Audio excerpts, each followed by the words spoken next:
programang ito ay rated SPG. Striktong patnubay at gabay ng magulang ang kailangan. Maaaring may masiselang tema, lengguwahe, karahasan, sexual, horror o droga na hindi angkop sa mga bata.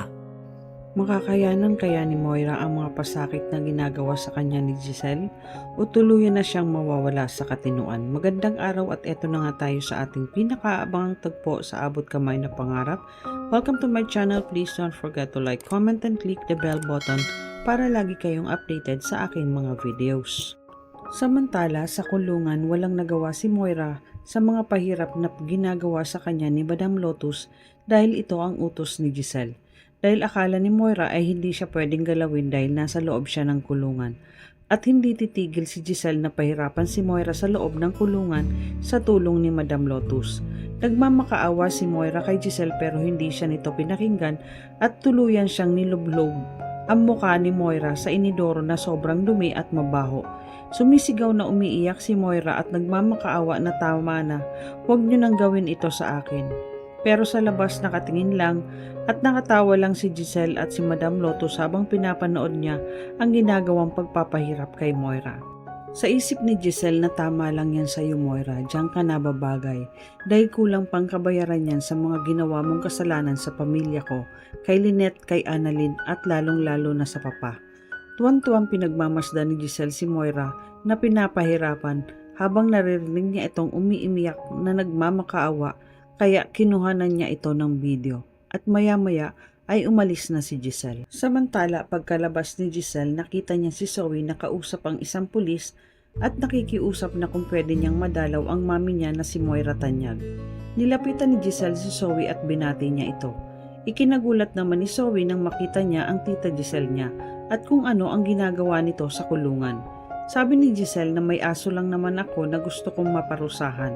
Ipinag-alala ni Zoe ito dahil alam niya na ang mami Moira niya lang ang tinutukoy ni Giselle.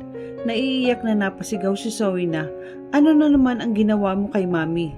Sabi ni Giselle na binigyan ko lang ng leksyon ng mami mo dahil kahit nasa loob siya ay nakakagawa pa din siya ng kasamaan sa labas na muntik ng ikapahamak ni Annalyn. Kaya hayon pinaglinis ko lang muna siya ng banyo. Galit na sinabi ni Zoe kay Giselle na bakit niyo ba pinahihirapan si mami? Nakakulong na naman siya, di ba? Sabi ni Giselle na oo, nakakulong na siya. Pero may mga galamay siya sa labas kaya dapat lang naparusahan ang mami mo. At iniwan na ni Giselle si Zoe. Alalang-alala naman si Zoe para sa mami niya. Sa kabilang banda sa kulungan kung saan nila pinahirapan si Moira, pinalabas na ni Madam Lotus ang mga kasamahan niya habang si Moira ay naiwan nila sa loob ng banyo at nilak nila ang pintuan. At sabay nagtawanan sila sa ginawa nila kay Moira. Sa loob ng banyo umiiyak na galit si Moira sa ginawa sa kanya at diring-diri siya sa sarili niya. Maya-maya ay biglang narinig ni Moira ang boses ni Don Pepe na tinatawag siya. Biglang napatayo si Moira. Sabi ni Don Pepe na, makukulong ka na habang buhay Moira. Hindi ka na makakalabas ng kulungan. Napalingon si Moira at hinahanap niya si Don Pepe.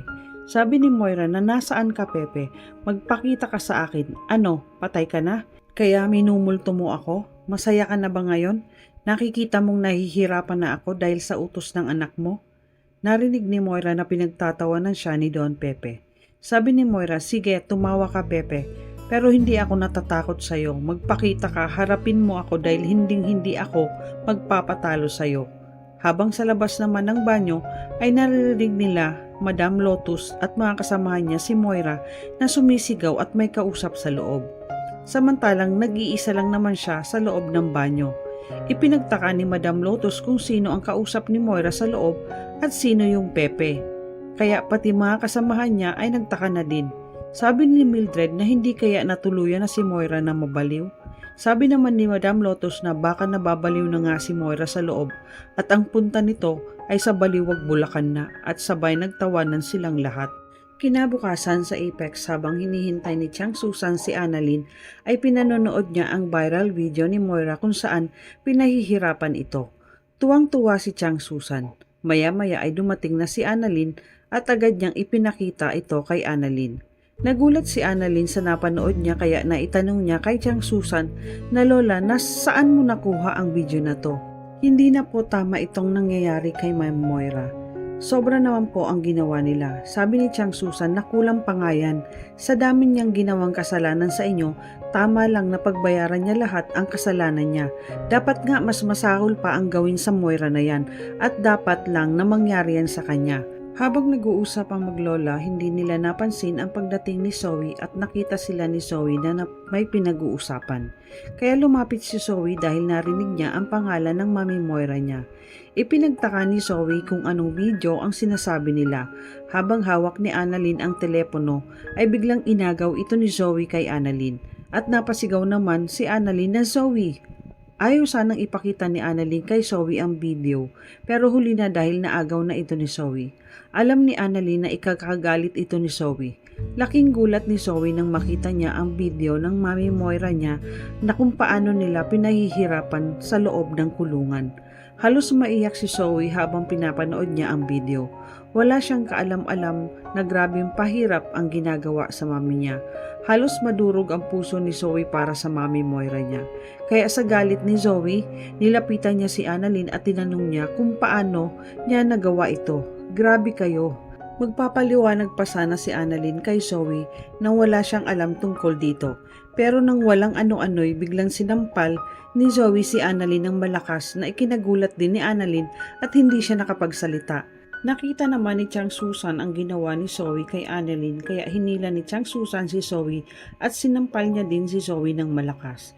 Ikinagulat ni Annalyn at Regan ang ginawang pagsampal ni Chang Susan kay Zoe kaya inawat na nila ito.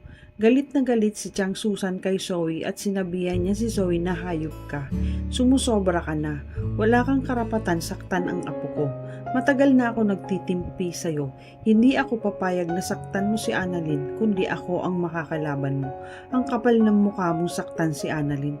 Hindi si Annalyn ang gumawa nito sa mami mo.